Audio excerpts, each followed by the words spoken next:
मग कशाला तुम्हाला सत्ता हवी?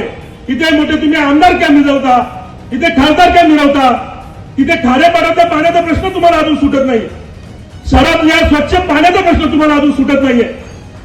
कशाला पाहिजे त्या तुमच्या आमदारक्या आणि कशाला पाहिजे तुमच्या त्या खासदारक्या?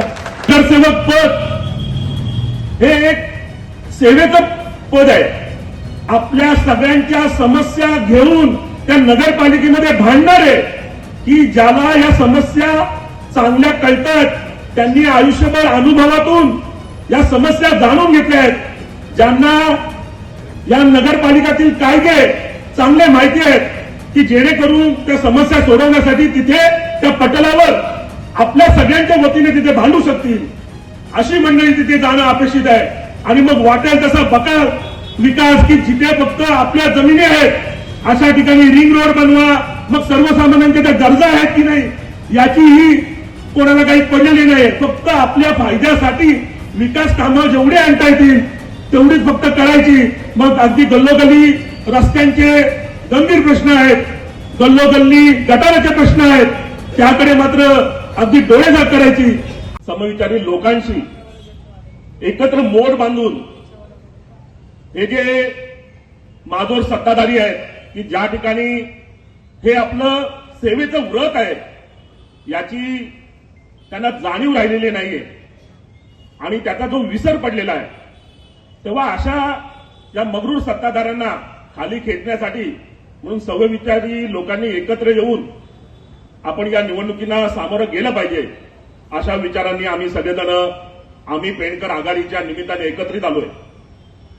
मित्रांनो, डॉक्टर बाबासाहेब आंबेडकरांनी या देशाला जी कॉन्स्टिट्यूशन दिली त्याच्या अंतर्गत वेस्टमिन्स्टर पार्लमेंटरी सिस्टीम की ज्याच्या अंतर्गत या देशाची ध्येय धोरणं, या देशातील कायदे व नियम हे प्रस्थापित करण्यासाठी व हे नियमित करण्यासाठी संसदेची स्थापना केली आणि त्यासोबतच राज्य पातळीवर विधिमंडळांची स्थापना केली. परंतु खऱ्या अर्थाने लोकशाही, जर जी लोकशाहीची मूळ व्याख्या आहे, लोकांनी लोकांसाठी चालविलेले लोकांचे राज्य, ही जर आपल्याला खऱ्या अर्थाने प्रस्थापित करायची असेल तर मग स्थानिक स्वराज्य संस्थांची व्यवस्था उभारी लागावी लागेल.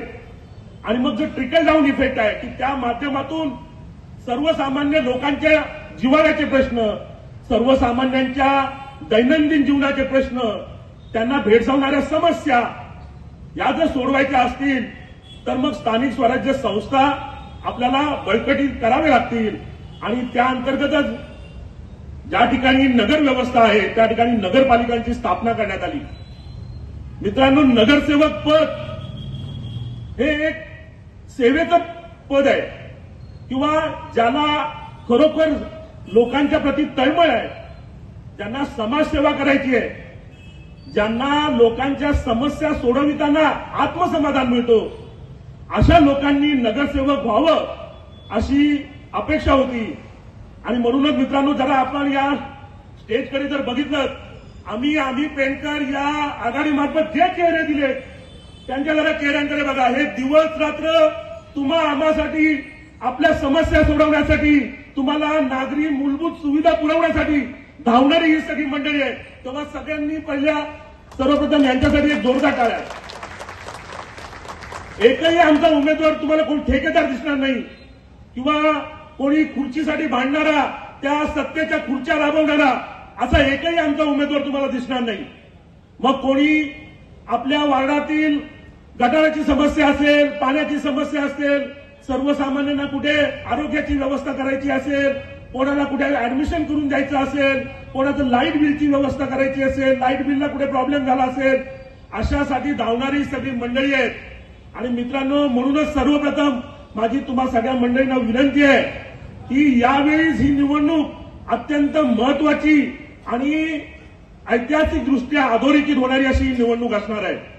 आपल्या सगळ्यांच्या मनामध्ये खदगद आहे, आपल्या सगळ्यांच्या मनामध्ये चीड आहे की आपण ज्यांना सत्तेवर बसवलं त्यांनी फक्त आणि फक्त ही प्रायव्हेट लिमिटेड कंपनी आपल्या कुटुंबाची खाजगी मालमत्ता म्हणूनच या नगरपालिकेकडे बघितलं. आणि म्हणूनच मग आपल्या कुटुंबातील पोराटोरांना देखील या निवडणुकींना उतरवून आपलं नशीब आजमावण्याचं त्यांनी चालू केलंय. आणि म्हणून मित्रांनो, मला याचं गांभीर्याने तुम्हा सगळ्यांना विचार करावासा लावायचा आहे की आपले नगरसेवक हे जबाबदारीचा आपल्यापैकी एक प्रथम नागरिक आहे. आपल्या सगळ्यांच्या समस्या घेऊन त्या नगरपालिकेमध्ये भांडणारे की ज्याला या समस्या चांगल्या कळतात, त्यांनी आयुष्यभर अनुभवातून या समस्या जाणून घेतल्या आहेत, ज्यांना या नगरपालिकातील कायदे चांगले माहिती आहेत की जेणेकरून त्या समस्या सोडवण्यासाठी तिथे त्या पटलावर आपल्या सगळ्यांच्या वतीने तिथे भांडू शकतील, अशी मंडळी तिथे जाणं अपेक्षित आहे. आणि म्हणूनच माझी तुम्हाला सगळ्यांना विनंती आहे की आम्ही पेंटर या आघाडीच्या माध्यमातून आम्ही कॅप्टन देखील तसाच दिलेला आहे की त्यांनी आपली कारकीर्द जी अगदी भ्रष्टाचार मुक्त कारकीर्द म्हणून अजूनही सर्वसामान्य पेंटरांमध्ये ओळखली जाते. कोणालाही तुम्ही विचारा की अगदी हक्काने सांगतील की तो काळ होता की या पेंडने कधी नगरपालिकेमध्ये भ्रष्टाचार बघितला नाही.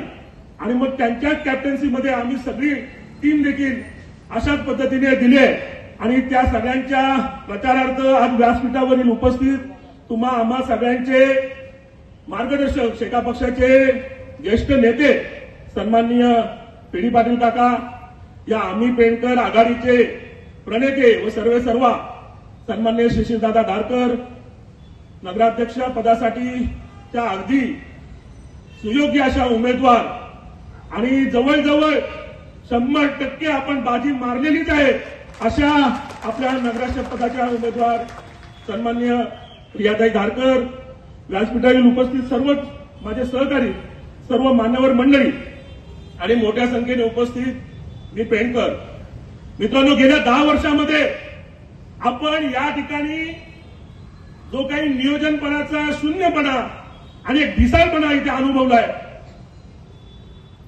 जर नगरपालिकेचं नगर नियोजन हे जर तुम्हाला मुळात माहिती नसेल, यांच्यासाठी नगर नियोजन किंवा नियोजनाचा आराखडा म्हणजे सर्वसामान्य गोरगरिबांच्या जमिनांवर आरक्षणे टाकणं आणि मग त्या आरक्षणे उठवण्यासाठी चिरीमिरीच्या अपेक्षा ठेवणं, याच्याच पलीकडे यांना आराखडा किंवा नियोजन हे माहिती नाहीये.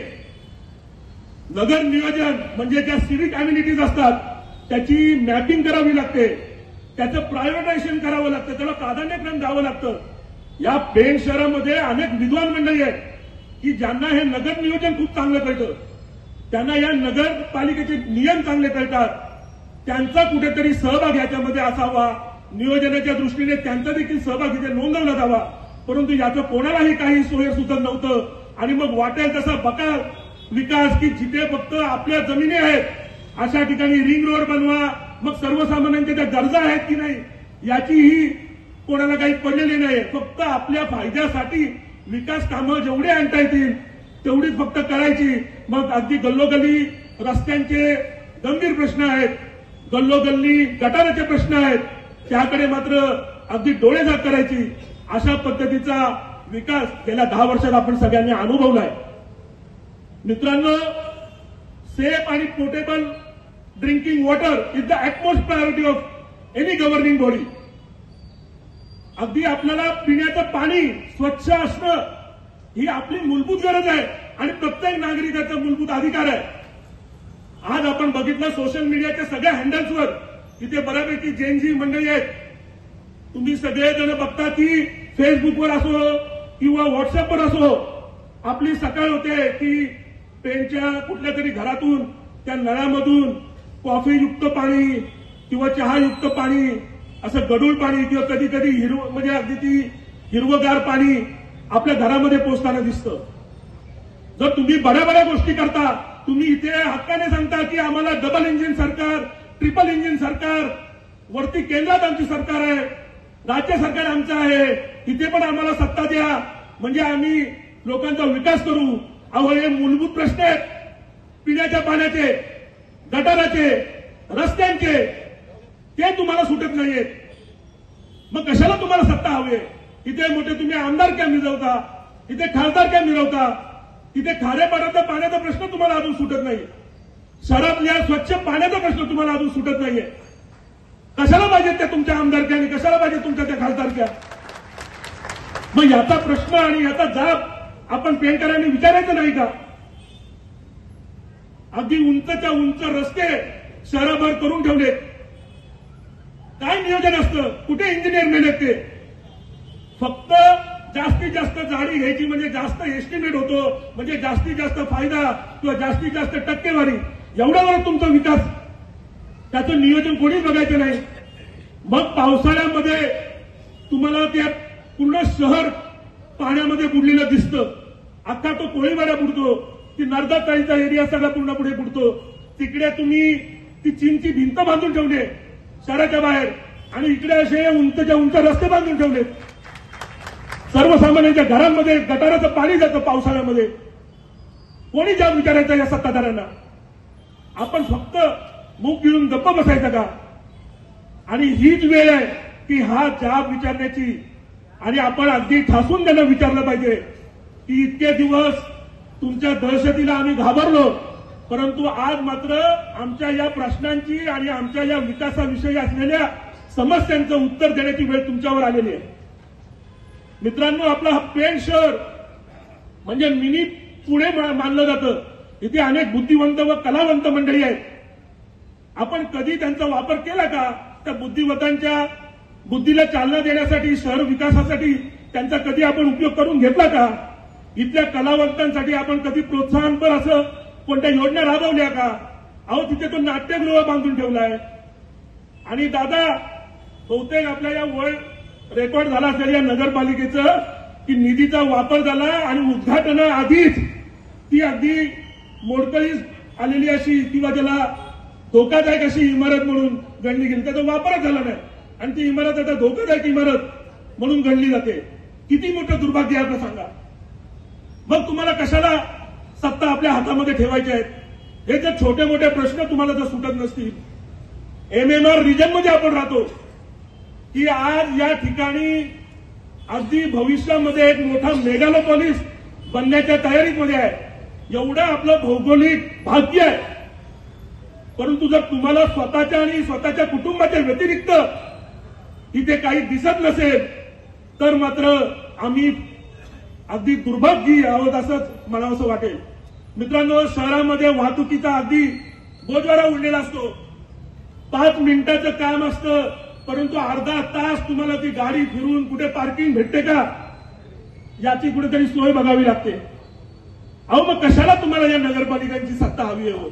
तुम्हाला 10-10 वर्ष 15-15 वर्ष हे जर प्रश्न सुटत नसतील, ही कामं कोणाची आहेत? या गोष्टी जर तुम्हाला जमत नसतील, मग कशाला सगळी ताकद लावायची, हजारो कोटी रुपये इथे खर्च करायचे आणि त्याचा उपयोग मात्र शून्य? मग कशाला तुम्ही ही सत्तेची अपेक्षा ठेवताय? आणि म्हणून मित्रांनो सांगतो की आज या ठिकाणी आपल्याला फार मोठी संधी उपलब्ध झाली. इथे आपल्याला ऐकायला मिळत असेल, आम्ही इथे आता कुठला आकडा आलाय मला माहिती नाही. आज माझ्या ऐकवत कधी कोण 500 कोटी बोलतो, कोण 1000 कोटी बोलतो. मी लेटेस्ट कुठला तरी 1400 कोटीचा आकडा ऐकला होता. 1400 कोटीची कामं आम्ही या शहरामध्ये केले. परंतु ही जनता काही दूधखुळी नाहीये. 1400 कोटी इंटू 10% हा हिशोब आम्हा सर्वसामान्य जनतेला की आता ही आम्हाला सगळी भाषा विकासाची चांगली कळते. त्याच्यामुळे या गोष्टींमध्ये अडकणारे आम्ही पेणकर नाही आहोत. आम्हाला खरा खुरा विकास इथे पाहिजे. इथे स्मार्ट सिटी बनण्यासारखी परिस्थिती आहे. एवढं मोठं पोटेन्शियल एमएमआर रिजन मधील जिथे आता आंतरराष्ट्रीय विमानतळ अगदी 15-20 मिनिटाच्या हाकेच्या अंतरावर इथे बनलेलं आहे. इथे अनेक आयटी प्रोजेक्ट इथे येऊ शकतात. चांगले white collar blue chip jobs असे इथे उत्पन्न होऊ शकतात. परंतु आमच्या मुलाबाळांच्या भवितव्याचा विचार करण्याची इथल्या सत्ताधाऱ्यांना बिलकुल गरज वाटत नाहीये. यांना फक्त आणि फक्त आपली पदं ती फक्त कुटुंबाची तुंबड्या भरण्यासाठी सत्तेचा वापर करायचा आहे. आणि म्हणून मित्रांनो सांगतो की आज जे माहोल बदललेलं दिसतंय, आपल्या कोणालाही अपेक्षा नव्हती. आपण सगळ्यांनी गृहीत धरलं होतं की मोठी ताकद समोर उत्पन्न झाले, 2-3 मंडळी इथे एकत्र आली आहेत आणि त्याच्यामुळे यांच्या विरुद्ध टक्कर घ्यायला फार मोठं कष्ट करावे लागतील. परंतु मला अगदी आत्मविश्वासाने इथे सांगायचं आहे की ही लढाई पेणकरांनी स्वतः हातामध्ये घेतली आणि त्याचाच द्योतक आज आपल्याला या ठिकाणी बघायला मिळते. म्हणून मोठ्या संख्येने पेणकर इथे कोणीही बाहेर ग्रामीण भागातून मंडळी आलेली नाहीये किंवा आणलेली नाहीये.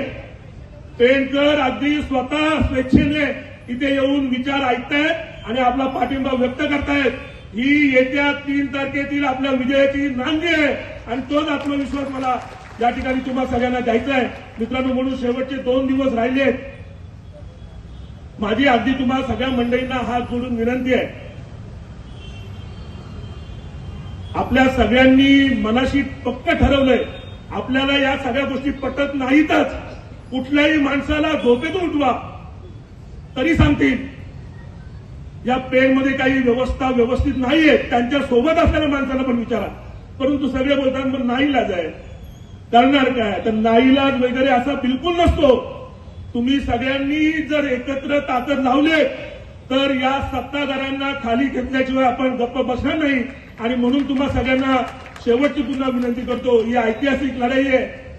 एवढ्या मोठ्या ताकदीला म्हणजे स्वतःला एवढी मोठी ताकद सांगणाऱ्या मंडळींना जर आपण सर्वसामान्यांनी, कारण आम्ही पेणकर म्हणजे आम्हीच फक्त सगळे मंडळी नाही आहोत, तर यामध्ये तुम्ही सगळे मतदार देखील या लढाईमध्ये सामील आहात. म्हणून सर्वसामान्यांनी आपण सगळ्यांनी जर मिळून या सत्ताधाऱ्यांना खाली घेतलं तर हा पेणमधील एक ऐतिहासिक लढा म्हणून नोंदला जाणार आहे. आणि म्हणून पुन्हा एकदा तुम्हाला सगळ्या मंडळींना हात जोडून विनंती आहे की येत्या 2 तारखेला आम्ही पेणकरच्या सर्व नगरसेवक पदाच्या उमेदवारांना व नगराध्यक्ष पदाच्या आपल्या रिया धारकर यांना भरघोस मतांनी निवडून द्या आणि या पेणच्या इतिहासामध्ये नाव नोंदण्यासाठी आपल्या प्रत्येकाचा सहभाग नोंदवा, एवढीच विनंती करतो आणि थांबतो.